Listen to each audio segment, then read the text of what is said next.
12-year-old Daniel sang outside iron gates every evening, believing no one could hear. The boy with holes in his shoes had no idea that behind those walls, someone was listening. Marcus Chen, the richest man in the city, watched through his window as his deaf son pressed his hands against the glass, feeling vibrations he'd never felt before. What began as a simple song would shatter two worlds and rebuild them into something extraordinary. ACT1, Setup Scene 1, Protagonist Introduction. Daniel Kiprop was 12 years old, but his eyes carried stories that belonged to someone much older. Every morning, he woke before sunrise in the cramped single room he shared with 6 other boys at St. Mary's Orphanage. The metal bed frame creaked as he slipped out carefully, trying not to wake Thomas, who slept beside him. The morning air was cold, and Daniel's breath formed small clouds as he pulled on his only pair of jeans, faded blue with patches on both knees that Sister Grace had sewn 3 months ago. His shoes were falling apart. The left one had a hole near the toe that let in water when it rained. He'd stuffed cardboard inside, but it never lasted more than a day. Still, they were shoes. Some children at the orphanage had none. Daniel moved through his morning routine with practiced efficiency. He washed his face with cold water from the shared tap outside, brushed his teeth with a toothbrush worn down to soft bristles, and carefully combed his hair using the piece of broken mirror propped against the windowsill. His reflection showed a thin boy with warm brown skin, high cheekbones, and eyes that seemed too large for his face. His mother's eyes, Sister Grace once told him, though he had no memory of her. The orphanage provided breakfast, a bowl of porridge and a piece of bread, but Daniel always saved half his portion. He wrapped it carefully in a cloth and tucked it into his worn backpack alongside his school books. Lunch was never guaranteed. School was 3 kilometers away. Daniel walked, as he always did, his backpack bouncing against his spine. He loved learning. Mathematics made sense to him in ways that life didn't. Numbers had rules. Numbers were fair. If you worked hard at a problem, you could solve it. Life wasn't like that. But Daniel had something that numbers couldn't explain, his voice. He'd discovered it when he was 8. Sister Grace had been singing a hymn during evening prayers, and Daniel had joined in. The entire room had fallen silent. Even Father Michael had stopped mid-prayer to listen. Since that day, singing became Daniel's refuge. When the hunger was too painful, he sang. When the loneliness threatened to swallow him, he sang. When he missed parents he couldn't remember, he sang. Maybe if I sing beautifully enough, he often thought, someone will notice me. Someone will want me. That hope, fragile as a soap bubble, kept him going. Scene 2, Antagonist Introduction. Victor Langford was a man who believed the world was divided into 2 types of people, those who mattered and those who didn't. At 42, he had built a real estate empire through ruthless deals and strategic demolitions. His suits cost more than most people earned in 6 months. His watch, a limited edition Patek Philippe, could feed a family for a year. He wore both with the casual indifference of someone who'd never known want. Victor lived in Riverside Heights, an exclusive neighborhood where wealth wasn't just displayed, it was assumed. His mansion sprawled across 2 acres, all glass and steel and imported marble. He drove a different luxury car each day of the week. Monday was for the Mercedes. Friday demanded the Maserati. But wealth hadn't made Victor happy. It had made him paranoid. He saw threats everywhere. Competitors trying to steal his contracts. Employees plotting to leave. Neighbors flaunting newer cars. His wife had left him 2 years ago, taking their daughter. She'd said he cared more about property portfolios than people. He'd bought another building to prove she didn't matter. Victor especially despised poor people. They reminded him of his own humble beginnings, which he'd spent decades trying to forget. His father had been a janitor.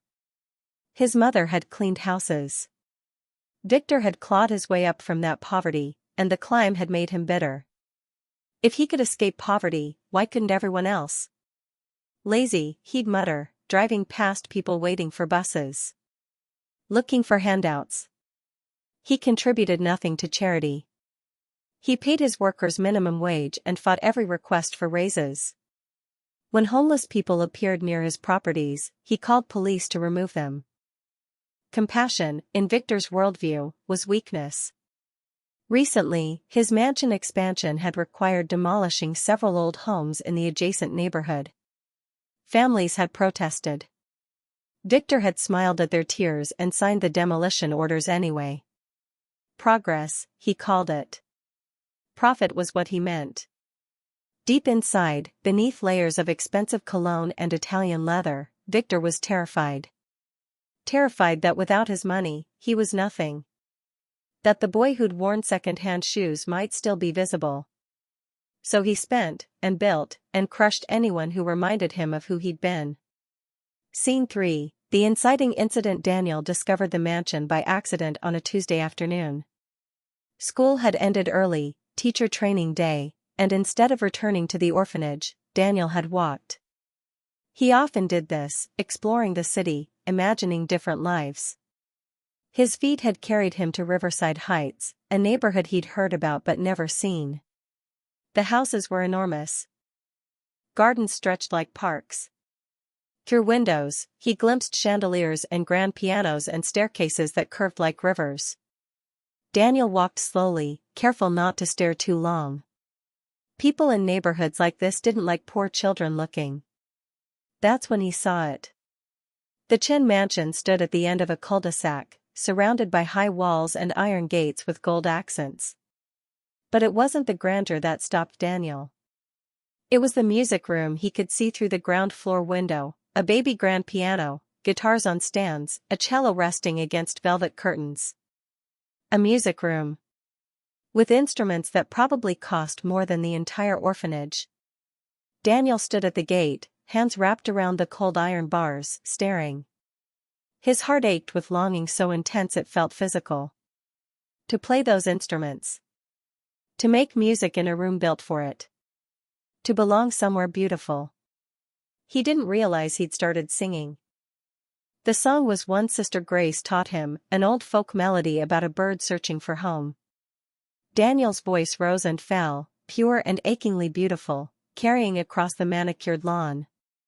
He sang with his eyes closed, lost in the music, unaware of the world around him.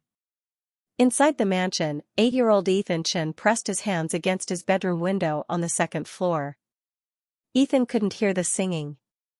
Born profoundly deaf, he'd never heard music, or his father's voice, or his own laughter. But he felt something. Vibrations traveled through the glass, subtle but unmistakable. His father had hired music therapists before, but they'd been clinical, mechanical. This was different. This hummed through his palms and into his chest, warm and alive. Tears streamed down Ethan's face. He didn't understand why. Downstairs, Marcus Chen looked up from his laptop. His home office faced the front gate, and through the window, he saw a small boy singing at the entrance. Marcus couldn't hear the song from inside, the mansion was soundproofed, but something about the child's posture, the intensity of his closed eyes, made Marcus walk to the window. The boy was thin. His clothes were clean but worn. His shoes were tragedies. And he sang like he was praying. Marcus felt something shift in his chest. He reached for the intercom to tell security to send the boy away. This was a private residence, after all, but his hand stopped midway. Upstairs, he could see Ethan's bedroom window, and his son's small hands pressed against the glass. Victor Langford saw the boy too. He was driving past the Chen mansion in his Mercedes, returning from a meeting where he'd successfully outbid a competitor for a lucrative contract. He was in a good mood, which made what happened next even more vicious. Victor slowed his car when he spotted Daniel at the gates. Irritation flared immediately. A street kid in his neighborhood? Probably casing houses for a robbery. Or begging. Either way, unacceptable. He rolled down his window. Hey! Boy! Daniel's eyes snapped open. The song died in his throat. You deaf or stupid? Victor called, his voice sharp with contempt. This isn't a charity concert venue. Get lost before I call the police. Daniel stepped back from the gate, his face flushing with shame. I'm sorry, sir. I wasn't what? Loitering? Planning to steal something? Victor's eyes raked over Daniel's appearance with undisguised disgust. Look at you. Those shoes probably have diseases. You bring poverty with you like a stench. A jogger passing by slowed, watching. A gardener working 3 houses down paused, uncertain whether to intervene. Daniel's hands trembled. I just liked the music room. I didn't mean any harm. The music room? Victor laughed, cold and cutting. Kids like you don't make music. You make noise. And messes.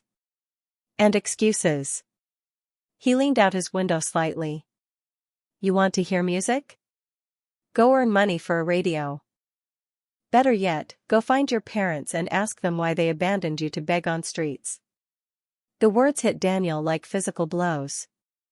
His vision blurred with tears he refused to let fall. People like you, Victor continued, warming to his cruelty, are why neighborhoods like this need gates. Stay in your part of the city. No one wants to see poverty up close. It's depressing. Victor drove off, his Mercedes purring expensively. He'd already forgotten the encounter by the time he reached his mansion 2 blocks away. Daniel stood frozen at the gates, humiliation burning through him. The gardener had returned to trimming hedges, pretending he'd heard nothing. The jogger had jogged on. No one wanted to get involved. Inside the mansion, Marcus Chen had watched the entire exchange. He'd seen Victor's face through the car window. He'd seen the boy's shoulders slump, seen the careful way he'd wiped his eyes before walking away. Upstairs, Ethan Chen's hands fell away from the window. The vibrations had stopped. He didn't understand what had happened, but the warmth in his chest felt cold now, replaced by an ache he'd felt many times before, the ache of losing something beautiful before truly having it. Daniel walked back toward the orphanage, his earlier wonder crushed. The mansion, the music room, the brief moment of joy, all of it felt poisoned now. He'd been foolish to stand there. Foolish to dream. Foolish to think his voice mattered to anyone. I'm nobody, he thought, the words echoing with each step. I'll always be nobody. But Daniel was wrong. Behind the iron gates, Marcus Chen stood at his window, his mind racing. And in his bedroom, Ethan Chen stared at his empty palms, missing vibrations he'd felt for only 3 minutes but would remember forever. Scene 4, Secret Observer introduced Marcus Chen had built his fortune on reading situations others missed. At 51, he'd turned a small tech startup into a billion-dollar corporation through strategic foresight and careful observation. While competitors chased trends, Marcus identified patterns. While others networked at parties, Marcus watched body language, noting who was genuine and who performed. Success, he believed, came from seeing what was actually there, not what people wanted you to see. Standing at his office window, watching the thin boy walk away with crushing dignity, Marcus saw something most people would have missed: resilience. The child hadn't shouted back at Victor. Hadn't thrown rocks or made threats. He'd simply absorbed the cruelty, wiped his eyes when he thought no one was watching, and walked away with his spine straight. That kind of strength, quiet, enduring, was rare. Marcus had spent his life around wealthy people who crumbled at the smallest slight. This boy, who clearly had nothing, held himself together when his humanity was attacked. Marcus returned to his desk but couldn't focus on work. His mind kept returning to the scene. The boy's voice, what little he'd heard through the soundproofing, had been extraordinary. But more than that, something about the child reminded Marcus of himself. 30 years ago, Marcus had been a scholarship student at an elite university, the only poor kid in a sea of wealth. He'd worn the same 3 shirts in rotation, studied in the library until closing because his apartment was too cold, and endured casual cruelty from classmates who couldn't imagine poverty. He remembered one particularly vicious student who'd mocked his accent, his clothes, his very existence. That student had been named Victor. Different last name, but the same first name as the man who'd just driven away in a Mercedes. Coincidence, Marcus thought, but it struck him as meaningful. Marcus had survived through a combination of brilliant grades and the kindness of one professor, Dr. Sarah Lynn, who'd noticed his potential and quietly provided opportunities.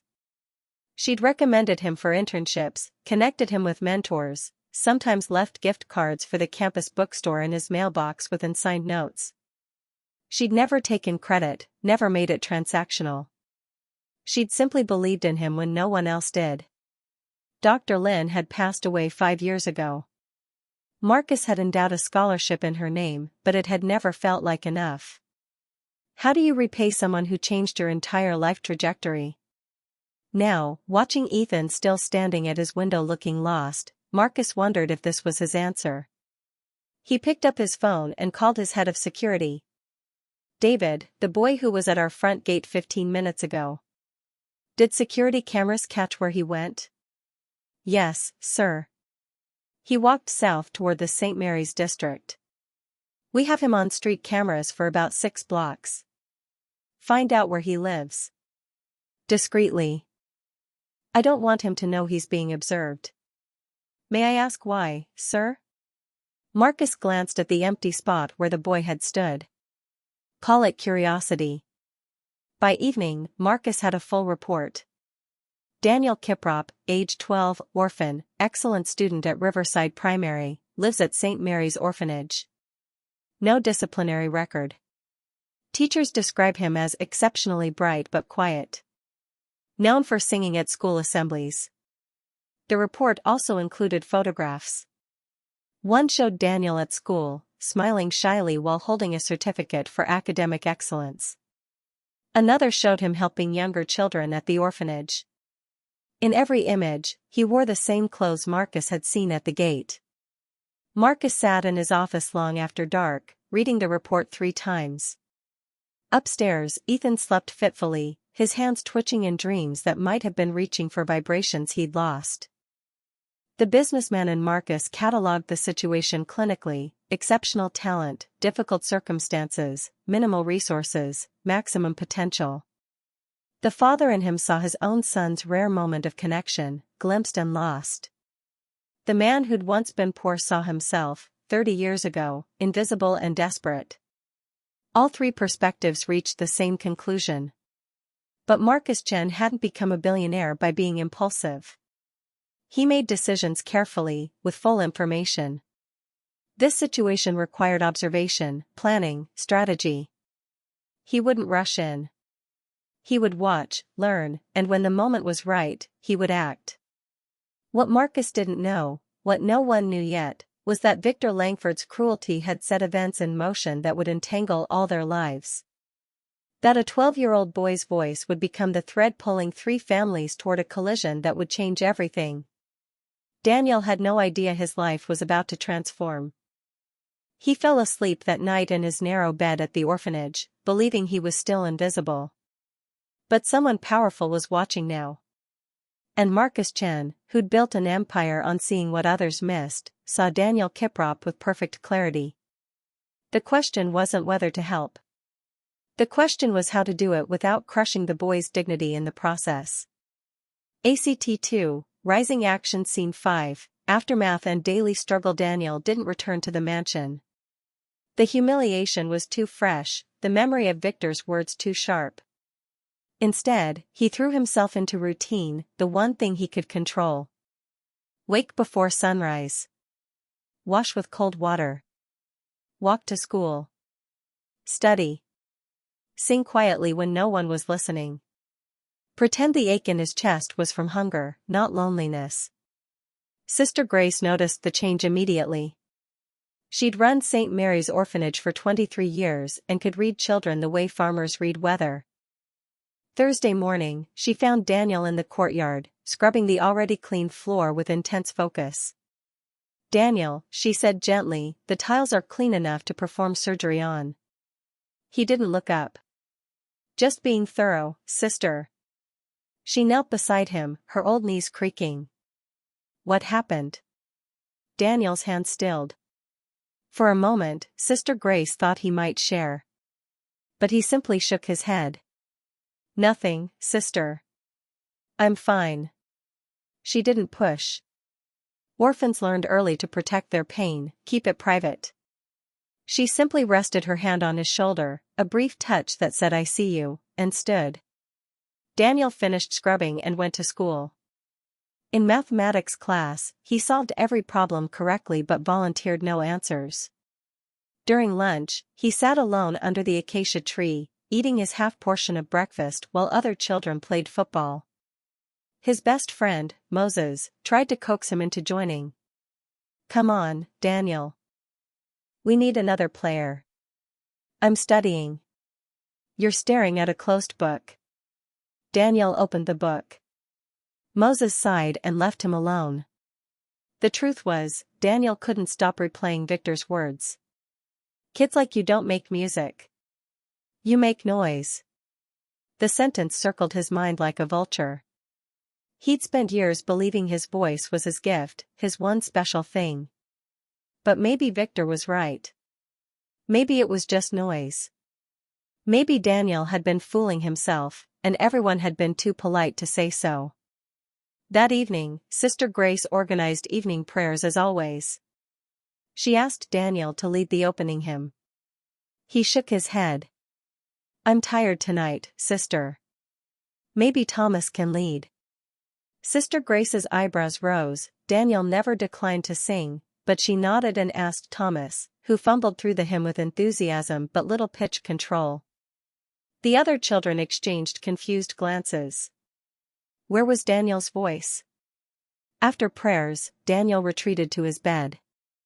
He pulled out his one treasure, a photograph of his mother, found among his belongings when he'd arrived at the orphanage as a toddler. She was young in the picture, maybe 20, with Daniel's same large eyes and shy smile. Someone had written on the back, Amara Kiprop, 1998. His mother's name was all he knew of her. No father listed. No family who'd claimed him. Just a name and a fading photograph. Did she sing? Daniel wondered, not for the first time. Is that where my voice came from? Or was it just a random thing, meaningless as Victor said? Money was tighter than usual that week. The orphanage food budget had been cut, something about donor shortfalls, and portions shrank. Daniel's half-breakfast strategy meant he went to bed hungry most nights. By Saturday, he was lightheaded during chores, his vision swimming slightly as he swept the dining hall. Sister Grace noticed. Of course she did. Daniel, when did you last eat a full meal? I eat, sister. I didn't ask if you eat. I asked when you ate a full meal. Daniel didn't answer. Sister Grace disappeared into the kitchen and returned with a bowl of porridge with actual sugar stirred in, a luxury. She set it in front of him. Eat. All of it. That's not a request. He ate. The sweetness made his throat tight with emotions he couldn't name. Gratitude. Shame. Unworthiness. Sister Grace watched him with an expression that somehow combined sternness and heartbreaking tenderness. Your voice isn't gone, Daniel. Just resting. He looked up sharply. I didn't say anything about my voice. You didn't have to. She touched his head briefly.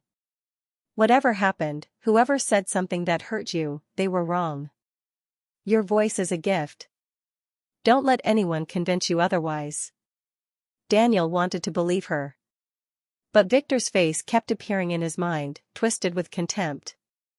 People like you bring poverty with you like a stench. That night, Daniel lay awake while other boys slept.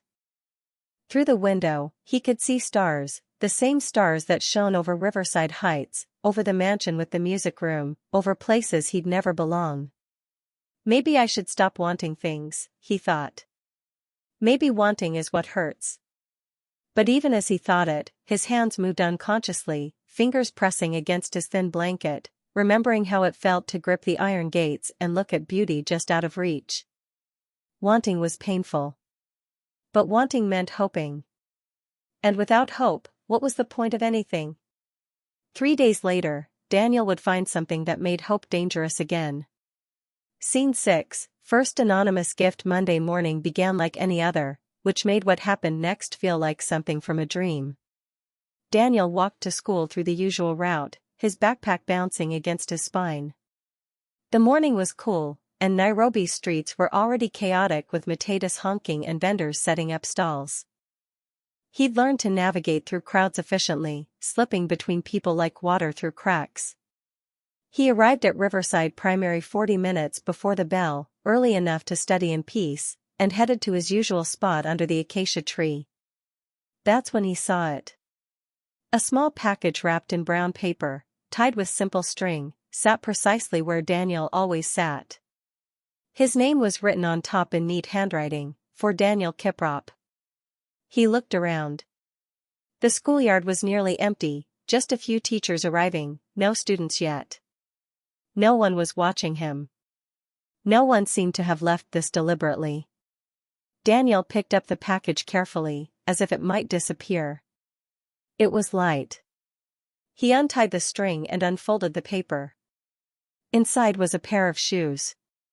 Not expensive shoes, nothing like what wealthy kids wore, but good shoes. Sturdy canvas sneakers in dark blue, laces intact, soles thick and unhulled. They were new. He could smell the fresh rubber and fabric. Daniel's hands shook as he lifted them out. Underneath the shoes was a handwritten note on cream-colored paper, for the boy with the beautiful voice. Every singer needs proper shoes to stand on. These are yours. No need to thank anyone. Just keep singing. The world needs your music. Daniel read the note 3 times. His vision blurred. He pressed the paper against his chest and looked around again, desperately trying to spot who might have done this. But the schoolyard remained empty of answers. He tried on the shoes. They fit perfectly. How had anyone known his size? The bell rang. Daniel reluctantly removed the new shoes and placed them carefully back in the paper. He couldn't wear them yet, not without understanding where they came from. What if it was a mistake? What if someone would demand them back? All day, he kept the package in his backpack, checking periodically to confirm it was still there. During mathematics class, he couldn't concentrate. During English, he read the note hidden inside his textbook until he'd memorized every word. Every singer needs proper shoes to stand on. Someone thought he was a singer. Someone thought his voice was beautiful. Someone had spent money, real money, to buy him shoes. After school, Moses cornered him. You're acting weird. What's going on? Daniel couldn't keep it secret. He showed Moses the shoes and the note.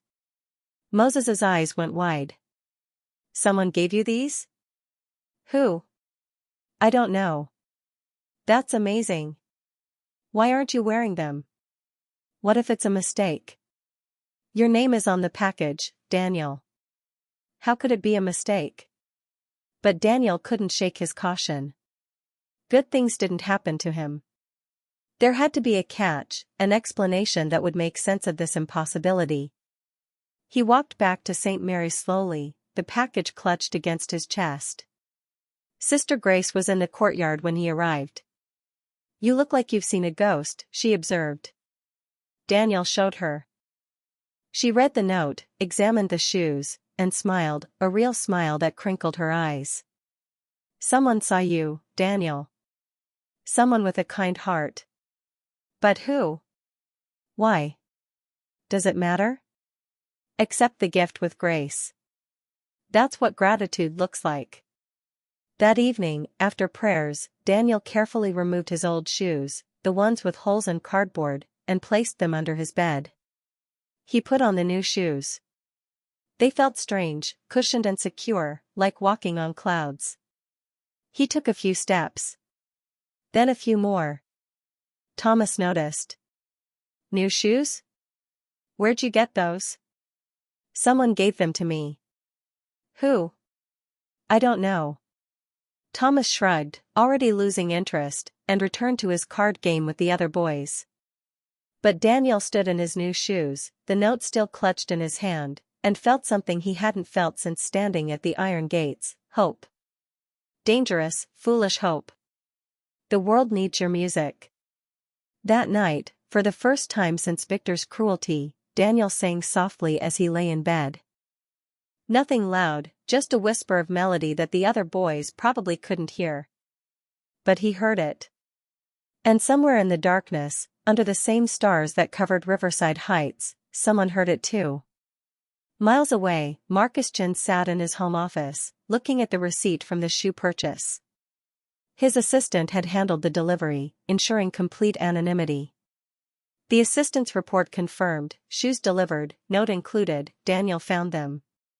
Marcus closed his laptop. The first gift had been a test, not of Daniel's gratitude, but of Marcus's own instincts. Was this child worth the investment? Would the gesture crush or encourage? From the report, the answer was clear. Daniel had checked the package repeatedly, treated the shoes like treasures, shown them to trusted people. He hadn't thrown them away in pride or immediately flaunted them in arrogance. He'd accepted them with careful wonder. Good. Marcus closed his eyes, allowing himself a rare smile. This was going to work. Upstairs, Ethan Chin slept peacefully for the first time in weeks, dreaming of vibrations that felt like warmth. Scene 7, Observer's investigation. Marcus Chin had built his success on information. The more you knew, the better you could act. So he gathered information on Daniel Kiprop with the same systematic thoroughness he'd applied to business deals worth millions. His assistant, Jennifer, was efficient and discreet. Within 48 hours of the shoe delivery, Marcus had a comprehensive file on his desk. Academic records: Daniel ranked second in his class of 43 students. Would be first, his teachers noted, if he had textbooks at home to study with. His mathematics teacher wrote, exceptional aptitude. Solves complex problems faster than I can write them. Needs advanced materials. His English teacher wrote, reads voraciously but lacks access to books. Borrows from the school library and returns them pristine. Music reports: the school's music teacher had filled an entire page with praise. Daniel possesses perfect pitch and a vocal range unusual for his age. He learned songs after hearing them once. He sings with emotion beyond his years. With proper training, he could be extraordinary. Unfortunately, we have no budget for specialized instruction. Orphanage records: Daniel had arrived at St. Mary's at 18 months old, found abandoned outside a hospital with only a name and photograph. No relatives ever came forward. He'd been a healthy, quiet toddler who grew into a healthy, quiet child. Sister Grace's notes were revealing: Daniel helps younger children without being asked. Shares his food when others are hungry. Never complains. Cries silently at night sometimes, trying not to wake the others. Deserves better than this life has given him. Financial situation: St. Mary's received a small government stipend per child, supplemented by donations. The orphanage was clean and well run but stretched impossibly thin. Daniel's allowance was 200 shillings per month, barely enough for soap and notebooks. He had no winter coat, one extra shirt, 2 pairs of socks with holes. Medical records: generally healthy but slightly underweight. Eyesight excellent. Hearing exceptional: the orphanage doctor had noted unusually sensitive hearing, possibly explains musical ability. No serious illnesses. Social connections: best friend named Moses Omondi. Polite to teachers, kind to younger children, respected by peers. No disciplinary issues. One teacher noted, Daniel is easy to overlook because he asks for nothing. But his silence is not absence, it's self-protection. Marcus read the file twice, each time feeling the weight of this child's unrealized potential. Daniel Kiprop was brilliant, talented, kind, and completely invisible to a world that didn't look twice at orphans in worn shoes. But there was something else in the file, a detail that made Marcus's breath catch. Daniel's mother's photograph included a location stamp on the back, faint but visible, Riverside Medical Center. That hospital was 3 blocks from where Marcus lived now. Meaning Daniel's mother had been in this neighborhood 12 years ago. Meaning Daniel had been born in the shadow of wealth he'd never access. The irony was painful. Marcus set the file aside and walked to his son's room. Ethan was working with his tutor, practicing sign language. He looked up when Marcus entered and signed, "Hello, Dad." Marcus signed back, "Hello, son. How are you?" "Okay." "Miss the singing boy?" Marcus paused. They'd discussed Ethan's reaction to the vibrations, but Marcus hadn't realized how much the brief encounter had affected his son. Ethan rarely expressed preferences, rarely indicated missing anything. "Would you like to hear him again?" Marcus signed. Ethan's face lit up. "Yes." "Can you find him?" Marcus smiled. "I'm working on it." Later that evening, Marcus met with Jennifer in his study. "I want to continue helping this boy. But carefully. Anonymously, for now." "What kind of help?" "Start with necessities. School supplies. A winter coat. Books, mathematics and literature, advanced level. And food. Work with Sister Grace to supplement his meals discreetly. Make it look like general orphanage donations, not targeted gifts." "What about music lessons?" Marcus considered. "Not yet. Too visible. First, let's stabilize his basic needs. Then we'll explore opportunities." Jennifer made notes. "How long are you planning this intervention?"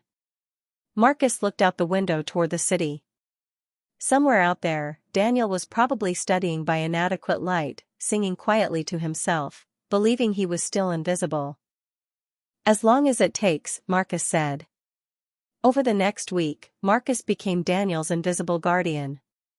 It was addictive, this feeling of being able to change someone's life with simple gestures. Each report from Jennifer felt like opening a gift. Day 3, Daniel discovered a school supplies package in his desk, notebooks, pens, a scientific calculator that made him gasp. He'd shown Sister Grace, confused and grateful. She'd smiled and said donations sometimes came in mysteriously.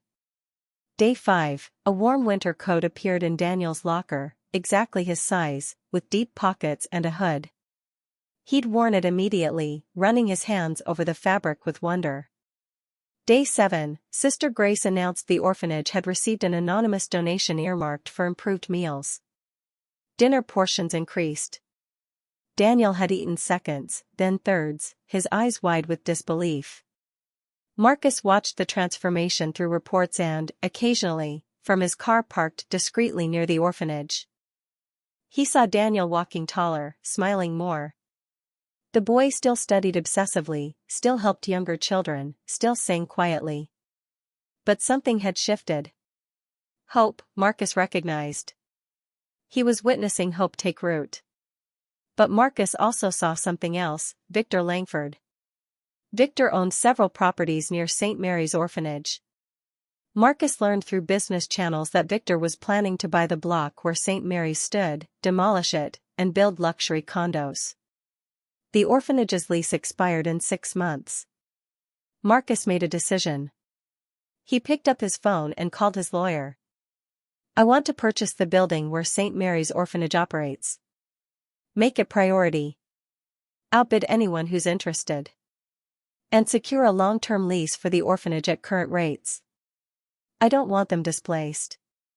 "That's unusually charitable, Marcus." "Sometimes," Marcus said, thinking of a 12-year-old boy singing at his gates, "the right investment isn't about money." He hung up and looked at Daniel's photograph in the file. The boy's eyes stared back, large, hopeful, unknowing. "I see you," Marcus thought. And I won't let you disappear. Scene 8, antagonist escalates. Victor Langford noticed the orphan boy again on a Wednesday morning, and the sight infuriated him. He'd been driving past St. Mary's District on his way to a property viewing when he saw Daniel walking to school. The boy was wearing a new coat, new shoes, carrying a backpack that looked properly stuffed with books instead of the pathetic half-empty thing he'd had before. Victor's hands tightened on the steering wheel. How was a street kid affording new things? Stealing? Begging? Either way, it was offensive. Poor people should look poor. That was the natural order. When they started looking almost acceptable, it disrupted the visual hierarchy Victor depended on to feel superior. He rolled down his window. Hey! Orphan boy. Daniel turned, and Victor watched recognition and fear cross his face. Good. At least the kid remembered his place. Nice coat, Victor called, his voice dripping with sarcasm. Steal that, did you? Daniel's face flushed. No, sir. It was donated. Victor laughed harshly. Is that what beggars call theft now? Donations? He leaned out slightly. Let me give you some free advice. New coat doesn't change what you are. Lipstick on a pig, understand?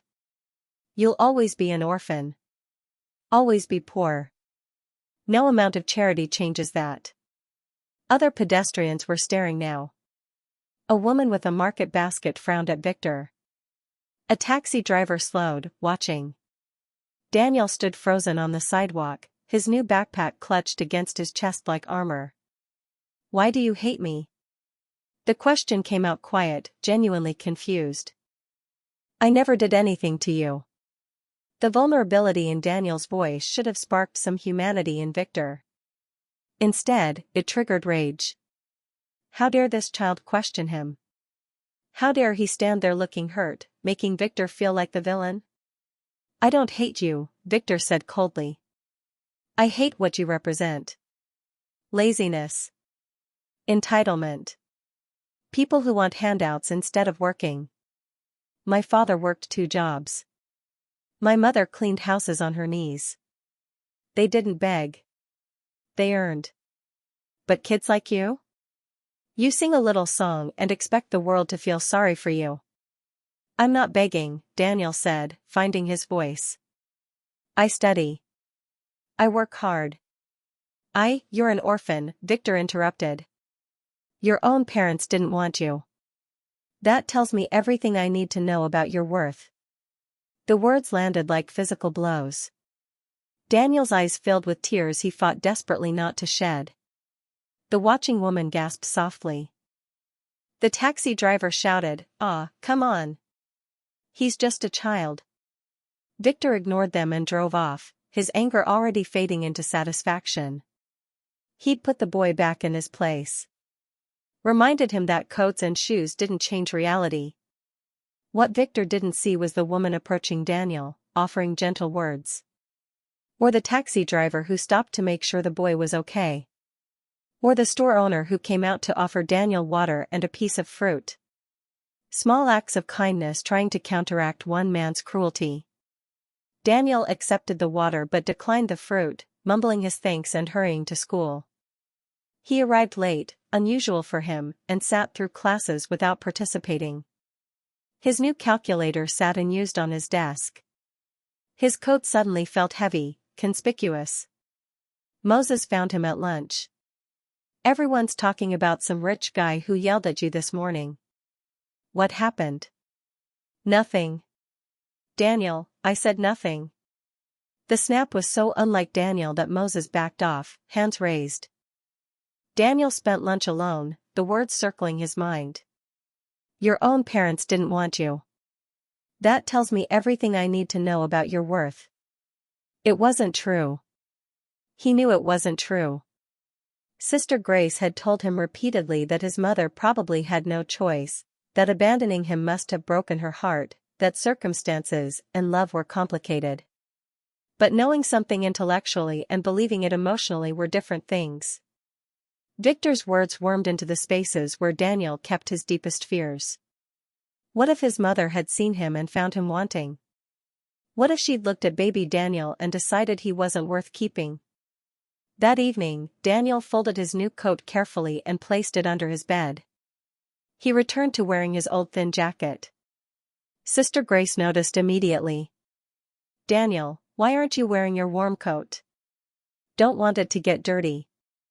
"Coats are meant to be worn, child." "I'm fine, sister." She studied him with concerned eyes but didn't push. Instead, she pulled him aside after dinner. "Someone said something cruel to you." It wasn't a question. Daniel nodded. "Was it that same man? The one from before?" Daniel nodded again. Sister Grace's jaw tightened. "Listen to me carefully. Hurt people hurt people. That man, whoever he is, he's wounded somewhere deep inside. His cruelty says nothing about you and everything about him. He said my parents didn't want me. He doesn't know anything about your parents. But what if he's right?" The question came out broken.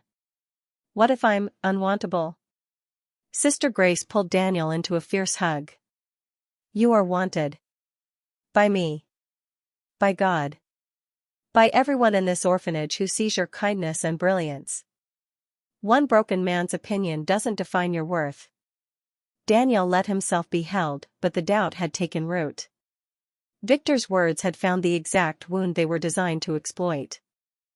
What Daniel didn't know was that this encounter had been witnessed, not in person, but through careful observation. Jennifer had been conducting routine monitoring and had captured the entire exchange on camera as part of her security documentation of Daniel's routes. When Marcus saw the footage that evening, his hands formed fists. He watched Victor's face twist with contempt. Watched Daniel's shoulders slump. Watched kind strangers try to help. "Who is that man?" Marcus asked Jennifer. "Victor Langford. Real estate developer."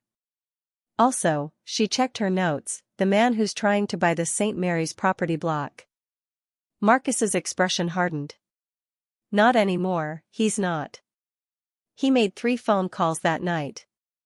By morning, Victor's bid for the property had been outbid by an anonymous buyer. By afternoon, St. Mary's had received legal notice that their lease was being extended indefinitely at current rates. Marcus couldn't undo Victor's words. But he could ensure Victor's cruelty didn't cost Daniel his home. It was a start. Scene 9, second and third gifts. The package appeared on a Saturday morning, tucked beside the orphanage gate where Daniel would find it when he went out for his morning chores. This time, it was larger.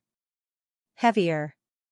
Wrapped in the same simple brown paper, tied with the same string, with his name written in the same neat handwriting.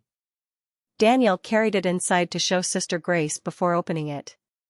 She'd become his trusted advisor in the mystery of his anonymous benefactor. "Go ahead," she encouraged. "Open it." Inside were books. 5 of them, all new, their spines uncreased, pages crisp. 3 advanced mathematics textbooks, 1 collection of African folktales, and 1 book that made Daniel's breath catch, The Science of Music, Understanding Theory and Vocal Technique. Another note rested on top, for Daniel, whose voice deserves understanding as much as expression. Study well. Your gifts should be nurtured, not just appreciated. Keep singing. Keep learning. You're seen. Daniel ran his fingers over the music book's cover. It had diagrams of vocal cords, charts showing pitch ranges, exercises for breath control. This was the kind of book music schools used. Professional training material. "Someone believes in you," Sister Grace said softly. "Really believes in you." Over the next 2 weeks, Daniel devoured the books. The mathematics texts were university level, challenging and thrilling. He worked through problems late into the night, checking his answers, pushing his understanding. The music book transformed how he thought about singing. He learned about registers, resonance, breath support, technical terms for things his body had been doing instinctively. He began practicing differently. Instead of just singing, he studied how he sang. His voice, already beautiful, became more controlled. More intentional. Moses noticed. You sound different. Better, even. How is that possible? Daniel showed him the music book. Moses flipped through it, impressed. This is serious stuff. Someone's investing in you, Daniel. Like, really investing. The third gift arrived 3 weeks after the second, this time delivered directly to Sister Grace with instructions to give it to Daniel privately. It was a smartphone. Not top of the line, but solid, enough memory for apps, good camera, reliable. Another note explained, education happens everywhere now, not just in classrooms. Use this to learn. I preloaded educational apps, mathematics, languages, music theory, and others. There's a data plan paid for 1 year. Use it wisely. This isn't a toy, it's a tool. Keep growing. Daniel stared at the phone like it might vanish. He'd never owned a phone. Never had reliable internet access. The world had just expanded exponentially. This is too much, he whispered to Sister Grace. Whoever this is, why? Maybe they see themselves in you, she said. Maybe they wish someone had helped them when they needed it. Or maybe they did have help, and this is how they pay it forward. Does the why matter? Daniel thought about it. I want to thank them. Then be worthy of the gift. That's the best thanks. That night, Daniel explored the phone. The educational apps were sophisticated, adaptive learning programs, video lectures from universities, interactive mathematics problems, music theory tutorials. He found himself on Khan Academy learning calculus concepts that wouldn't be taught at his school for 2 more years. But more than knowledge, the phone gave him access to something precious, information about the world beyond his immediate experience. He researched universities, scholarship programs, stories of people who'd risen from poverty through education and talent. One article featured a tech CEO who'd been orphaned young and built a billion-dollar company. The CEO's advice: find your gift. Develop it obsessively. Use it to create value. Success isn't about where you start, it's about what you build from wherever you are. Daniel screenshotted the quote and set it as his phone's wallpaper. His life began changing in visible ways. With the mathematics texts, he started solving problems even his teacher struggled with. She pulled him aside after class. Daniel, how are you learning this material? This is beyond our curriculum. I study at home, ma'am. Extra books. She smiled, impressed and slightly confused. Well, keep it up. You could test into advanced programs with this level of understanding. The music book transformed his singing during school assemblies. The principal noticed. Daniel, we're having a district competition next month. I'd like you to represent our school. Daniel agreed, equal parts terrified and thrilled. But with visibility came vulnerability. Other students began noticing his new resources. Most were supportive, but a few resented his improvements. One boy, Juma, confronted him in the courtyard. So you've got a fancy phone now? New books? Someone's sugar mama buying you things? Daniel's face burned. It's not like that. Then what's it like? You're suddenly Mr. Special? Better than the rest of us? I never said that. You don't have to say it. You walk around with your new stuff, acting like you're going somewhere. News flash, you're an orphan. You're not going anywhere. Moses stepped between them. Back off, Juma. But the encounter rattled Daniel. Was he becoming what he'd always hated? Someone who flaunted resources while others struggled? The phone suddenly felt heavy in his pocket. That evening, he asked Sister Grace, am I wrong to accept these gifts? Other children here have nothing. Why do I get special treatment? She considered carefully before answering. Daniel, you're not taking from others by receiving. There's no finite amount of blessing in the universe. Someone chose to help you specifically because they saw something in you.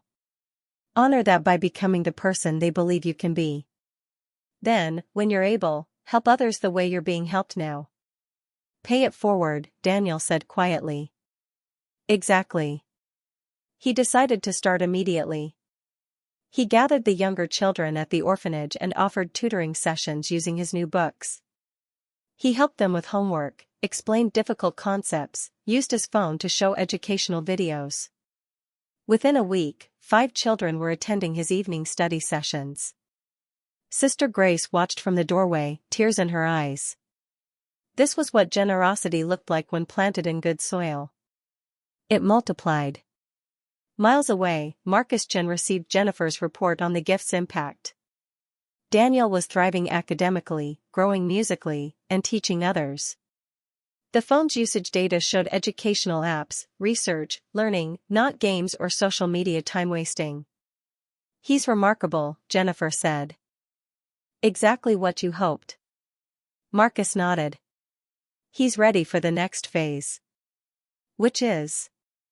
Marcus pulled out a folder. Inside was information about the district music competition.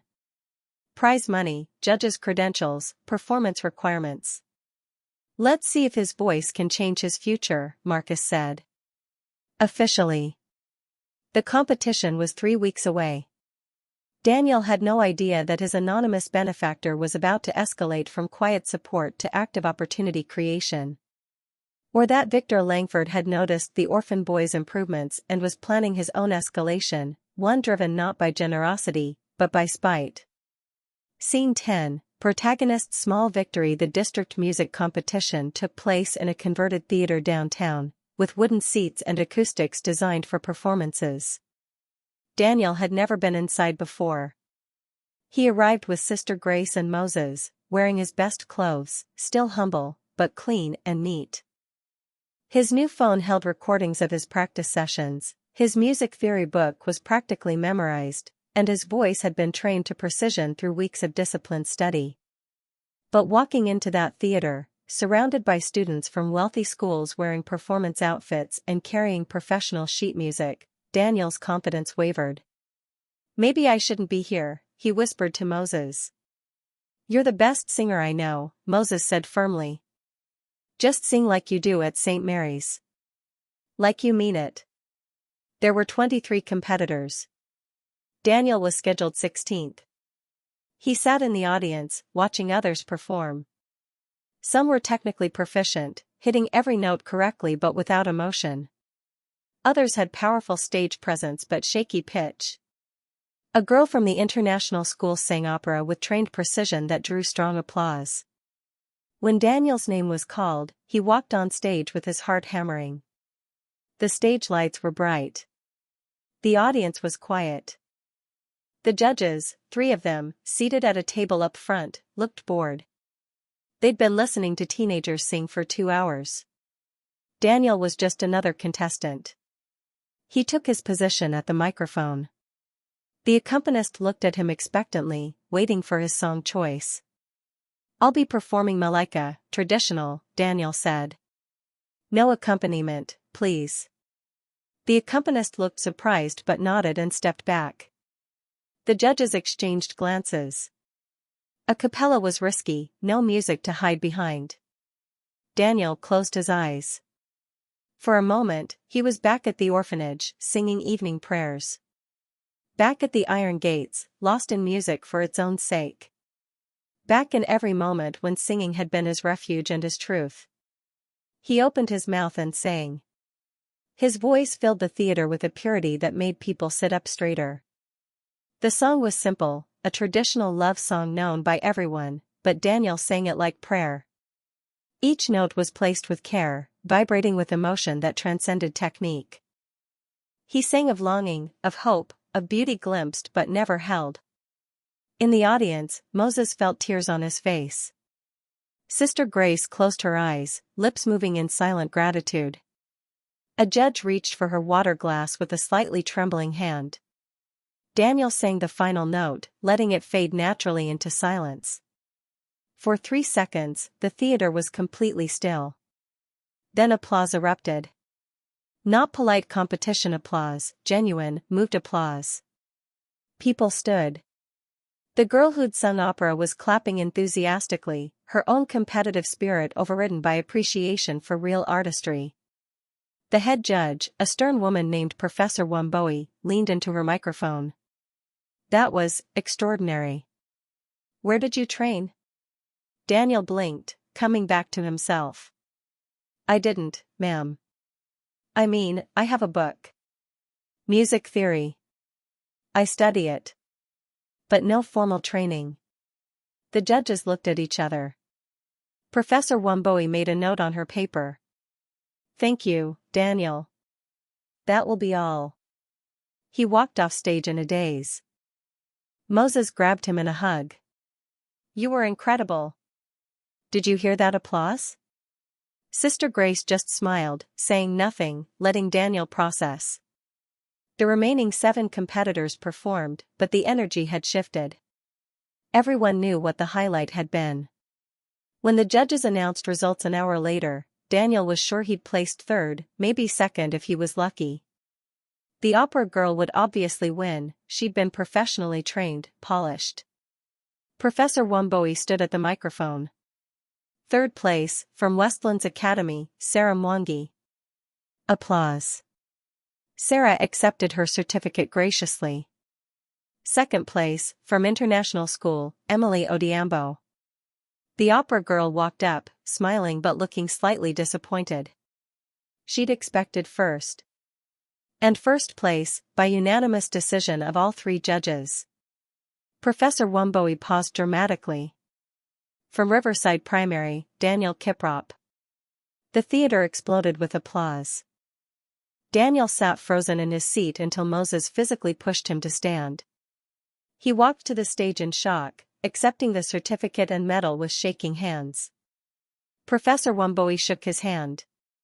"You have a gift, young man. A true gift. Don't waste it." The prize was 10,000 shillings, more money than Daniel had ever held. But more valuable than money was the certificate, the validation, the proof that his voice mattered. Outside, after the ceremony, several parents approached Sister Grace asking about vocal coaching. One woman handed her a business card. "I run a music academy. If Daniel is interested in a scholarship for proper training, please call me." Sister Grace accepted the card with tears in her eyes. "We'll call. Thank you." Daniel clutched his medal the entire ride back to St. Mary's. Moses chattered excitedly about the performance, but Daniel was quiet, processing. He'd won. Against students with resources and training he'd never had, he'd won. His voice, the thing Victor had called noise, had been declared the best in the district. "Maybe I'm not just an orphan," he thought. "Maybe I'm a singer who happens to be an orphan. Maybe my circumstances don't define my worth." They returned to St. Mary's to a surprise. The other orphans had made a celebration banner. "Congratulations, Daniel," in crayon colors. Sister Grace had managed to acquire a cake, small, simple, but a cake nonetheless. Daniel stood in the dining hall, surrounded by children who'd shared his struggle, and felt something profound shift in his chest. This was family. This was home. And he'd just proven that home could produce excellence. That night, he placed his medal on the small shelf beside his mother's photograph. He imagined her seeing this moment, hoped somehow she knew, wherever she was. The phone buzzed with a text from an unknown number. "Congratulations on your victory. Well deserved." Your voice moved everyone who heard it. "This is just the beginning. Keep singing." Daniel stared at the message. His anonymous benefactor. Had they been there? In the audience? He typed back, "Thank you for everything. I don't know who you are, but you changed my life. I'll make you proud." The response came quickly, "You already have." 3 miles away, Marcus Chin sat in his study, reading Daniel's message repeatedly. Ethan was beside him, watching his father's face with curious concern. "Everything okay, Dad?" Ethan signed. Marcus looked at his son and smiled. "Yes.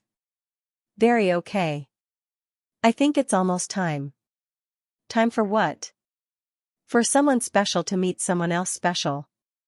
Marcus had been planning the reveal carefully. Daniel had proven his resilience, talent, and character. Ethan had been asking about the singing boy regularly. The music competition victory had given Daniel confidence and visibility. Soon, Marcus would step out of the shadows. But not yet. One more test remained, one Victor Langford would unknowingly provide. Because across town, Victor had seen the competition results posted online. Riverside Primary. Daniel Kiprop. First place. The orphan boy was becoming somebody. And Victor Langford would not allow that to continue. Scene 11. The sabotage. Victor's opportunity came from an unexpected source, his development project near St. Mary's Orphanage. Although he'd lost the bid on the property itself, still furious about that mysterious buyer, Victor owned the adjacent lot. He'd planned to build a parking structure, but now he had a better idea. A more vindictive idea. He scheduled a community meeting about neighborhood development, knowing St. Mary's residents would attend. The meeting was held in a local community center on a Tuesday evening. 37 people attended, including Sister Grace and Daniel. Victor presented his plan, a youth rehabilitation center adjacent to the orphanage. It sounded charitable, a place for troubled youth to get counseling and support. But as he described it, the real purpose became clear. "We'll provide services for at-risk children, including those from institutional settings. We know that orphanages can produce troubled individuals who need intervention." Sister Grace stood. "Are you suggesting our children are criminals?" Victor smiled smoothly. "Not at all, sister. But statistically, orphans face challenges. Higher delinquency rates, substance abuse risks. Our center would address those issues." "Our children are not delinquents," Sister Grace said firmly. "They're students, learners, good young people facing difficult circumstances with remarkable grace." Of course, Victor said, his tone patronizing. "But we must be realistic. Take recent incidents." He pulled out a folder. "There have been complaints about theft in this neighborhood. Small items going missing from homes and shops. Witnesses reported seeing children from St. Mary's in the area." The room went silent. Sister Grace's face paled. "What are you implying?" "I'm not implying anything. I'm stating facts. Just last week, Mrs. Kamau reported her garden decorations stolen. The week before, Mr. Olu's bicycle disappeared. And," Victor's eyes found Daniel in the crowd, "I personally witnessed suspicious behavior." Daniel felt every eye turned toward him. His chest tightened. "That boy," Victor pointed directly at Daniel, "was loitering outside my property. Outside wealthy homes in Riverside Heights. Why would an orphan be in that neighborhood unless he was planning something? I was just walking." Daniel stood, his voice shaking. "I wasn't stealing anything." "Convenient story," Victor said. "Just like how you suddenly have new phones, new clothes, new things you couldn't possibly afford on an orphan's budget. Where did those come from, boy? Who did you steal from?" "Those were gifts," Daniel shouted. "Someone gave them to me.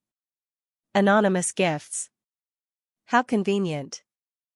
"That's what all thieves say when caught with stolen goods." Sister Grace tried to intervene, but Victor was on a roll now, enjoying the power. He'd turned the entire room against the orphanage. Several residents were nodding, murmuring. Fear of crime was universal, and Victor was expertly exploiting it. "I'm proposing an investigation," Victor announced. "A thorough inventory of items at St. Mary's to determine if any stolen goods are being harbored. For the children's own good, of course." To clear their names if they're innocent. And if they're not. He left the threat hanging. The vote was called. 17 people voted in favor of the investigation. 12 voted against. 8 abstained. The motion passed. Daniel sat in the community center after everyone left, his head in his hands. Moses sat beside him, silent support. Sister Grace was speaking urgently with a lawyer friend, trying to understand their options. "I didn't steal anything," Daniel whispered. "Everything I have was given to me. But I can't prove it. The gifts were anonymous. No receipts, no proof." "We know you didn't steal," Moses said. "Everyone who matters knows." But doubt was insidious. That night, word spread through the orphanage. Some younger children looked at Daniel with uncertainty. Had he stolen? Was that why he had nice things? One of the teenage boys, Philip, confronted him. "If you brought trouble to St. Mary's with your stealing, they might shut us down. Where will we go then?" "I didn't steal anything." Daniel's voice cracked. "Why won't anyone believe me?" Sister Grace found him later, crying in the courtyard. She sat beside him, saying nothing at first, just present. "Finally, evil people know how to weaponize doubt. Victor is turning your blessings into curses, your gifts into evidence. It's cruel and calculated. What do I do?" "You stand in truth. Your benefactor will come forward if needed. They won't let you be destroyed by lies." But Daniel wasn't sure. What if his anonymous helper didn't know about the accusations? What if they disappeared now, not wanting to be associated with scandal? The investigation was scheduled for Friday, 3 days away. Until then, Daniel existed in horrible limbo. At school, teachers looked at him differently. Some classmates avoided him. His victory at the music competition felt tainted now, as if people thought he'd stolen the phone he'd used to practice. Thursday afternoon, Daniel sat under the acacia tree, alone, staring at the medal he'd won. First place. It felt meaningless now. What did talent matter if people thought you were a thief? He pulled out his phone, the phone that had become evidence of his supposed crime, and opened the message thread with his anonymous benefactor. He typed, "I'm in trouble. Someone is saying I stole the things you gave me. I don't know how to prove they were gifts. I'm scared. If you're real, if you really care, please help me. I don't know what else to do." He hit send and waited. 1 minute. 5 minutes. 10 minutes. No response. Daniel felt something break inside him. His benefactor was gone. Of course they were. No one wanted to be connected to an accused thief, even if the accusations were false. He was alone again. Invisible again. Drowning again. That night, he barely slept. Tomorrow was Friday. Tomorrow, investigators would come to St. Mary's, search the orphanage, question everyone, look for evidence. Even if they found nothing stolen, the damage was done. People would always wonder. Always doubt. Daniel stared at the ceiling, tears sliding into his pillow, and wondered if Victor had finally won. But what Daniel didn't know, what he couldn't know yet, was that his message had been received. And 15 miles away, in a mansion with iron gates and a music room, Marcus Chen was making phone calls. His voice was cold, controlled, and absolutely furious. By midnight, Marcus had mobilized lawyers, investigators, and every resource his considerable wealth could command. By 2 a.m., he had evidence that would destroy Victor's accusations completely. By dawn on Friday, Marcus Chen was ready for war. Scene 12, Observer steps in. The investigators arrived at St. Mary's at 9 a.m. sharp, 2 police officers and a local official, all looking uncomfortable with their assignment. Sister Grace met them at the gate, her spine straight despite obvious exhaustion. She hadn't slept. The children huddled in the courtyard, scared and confused. Daniel stood apart, his new coat folded in his arms, ready to surrender it as evidence if necessary. The lead officer, Captain Mwangi, approached Sister Grace apologetically. "Sister, we have to conduct this search. Orders from the community board." "I understand, Captain. We have nothing to hide." They were about to enter when 3 black cars pulled up to the orphanage.